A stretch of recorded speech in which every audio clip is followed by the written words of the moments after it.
Hi, this is വീര. രാമായണ മാസമായിട്ട് ഞങ്ങളൊരു പുതിയൊരു ഹെയർ കെയർ സീരീസ് സ്റ്റാർട്ട് ചെയ്യാൻ പോവുകയാണ്. സോ അതിനെപ്പറ്റിയുള്ള നല്ല വീഡിയോസിനും നല്ല അറിവുകൾക്കായിട്ട് നിങ്ങൾ ഈ പേജ് എന്തായാലും ഫോളോ ചെയ്യണം. സോ നമ്മൾ സാധാരണയായിട്ട് ഹെയറിന് നല്ലതാണെന്ന് കരുതി ചെയ്യുന്ന ഒരു 5 മിസ്റ്റേക്സിനെ കുറിച്ചാണ് നമ്മൾ ഇന്ന് ഡിസ്കസ് ചെയ്യാൻ പോകുന്നത്. ഫസ്റ്റ് മിസ്റ്റേക്ക് ഓവർ ഓയിലിംഗ് ആണ്. നമ്മൾ ഭൂരിഭാഗം ആൾക്കാരും ചെയ്യുന്ന പൊതുവെയുള്ള മിസ്റ്റേക്സ് ആണ് ഓവറായിട്ട് ഓയിൽ അപ്ലൈ ചെയ്യുന്നതും അപ്ലൈ ചെയ്യാതിരിക്കുന്നതും.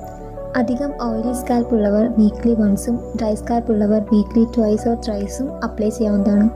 ശേഷം നല്ലൊരു ഷാമ്പു ഉപയോഗിച്ച് കഴുകിക്കളയാവുന്നതാണ്. സെക്കൻഡ് മിസ്റ്റേക്ക് നമ്മൾ പറയുന്നത് ഹെയർ വാഷിംഗ് ആണ്. ദിവസം തോറും തല കുളിക്കുന്നതും ഷാമ്പു ഉപയോഗിച്ച് ക്ലീൻ ചെയ്യുന്നതും കൂടുതൽ മുടി കൊഴിച്ചിലിന് കാരണമാകുന്നുണ്ട്. എന്തെന്നാൽ നമ്മളുടെ മുടിക്കകത്തൊരു നാച്ചുറലി പ്രൊഡ്യൂസ് ചെയ്യുന്ന സെബം എന്നൊരു സബ്സ്റ്റൻറ്റ് ഉള്ളതിനാൽ ഓവർ വാഷിംഗ് അതിനെ ഇല്ലാതാക്കുന്നു. സോ ഇതുമൂലം നമ്മളുടെ മുടി പെട്ടെന്ന് പൊട്ടിപ്പോകും, ഹെയർ ഗ്രോത്തിനെയും അത് തടസ്സപ്പെടുത്തുന്നു.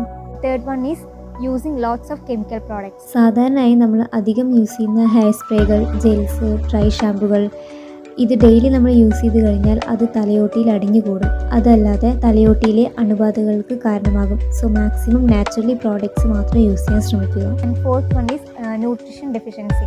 നമ്മുടെ മുടിക്കൊഴിച്ചിലിൻ്റെ പ്രധാന കാരണമാകുന്നത് ന്യൂട്രീഷൻ ഇംബാലൻസ് ആണ്. കെമിക്കൽ പ്രോഡക്ട്സ് യൂസ് ചെയ്യുന്നതിനെക്കാട്ടും എത്രയോ നല്ലതാണ് ന്യൂട്രീഷൻ ആയിട്ടുള്ള ഫുഡ്സ് നമ്മൾ ഇൻടേക്ക് ചെയ്യുന്നത്. ഇങ്ങനെയുള്ള ഒരു മിസ്റ്റേക്ക് ആണ് നോട്ട് കൺസൾട്ടിങ് ഡെർമറ്റോളജിസ്റ്റ്. എനിക്ക് ഫൈനൽ ഒരു സജഷൻ പറയാനുള്ളത്, നമ്മൾ എന്ത് തന്നെയാണെങ്കിലും ഡെർമറ്റോളജിസ്റ്റിനെ കൺസൾട്ട് ചെയ്തിട്ട് അവരുടെ സജഷൻ കൂടി എന്താണ് നമ്മൾ മനസ്സിലാക്കണം. സോ നമ്മൾ ഓണായിട്ട് എക്സാമിനേഷൻ ചെയ്യാൻ നിൽക്കരുത്. കാരണം നമ്മളെക്കാട്ടും അഡ്വാൻസ്ഡ് ആയിട്ട് അവർക്ക് ഒരുപാട് എക്സ്പീരിയൻസ് ഉണ്ട്. സോ നമ്മുടെ ഹെയർ കണ്ടീഷൻസ് ആൻഡ് നമുക്കുള്ള ഹെയറുള്ള പ്രോബ്ലംസ് ഒക്കെ മനസ്സിലാക്കാൻ നമ്മൾ എന്തായാലും ഒരു ഡെർമറ്റോളജിസ്റ്റിനെ കണ്ടിട്ട് അവരുടെ സജഷൻ നമുക്ക് വാങ്ങിക്കാം.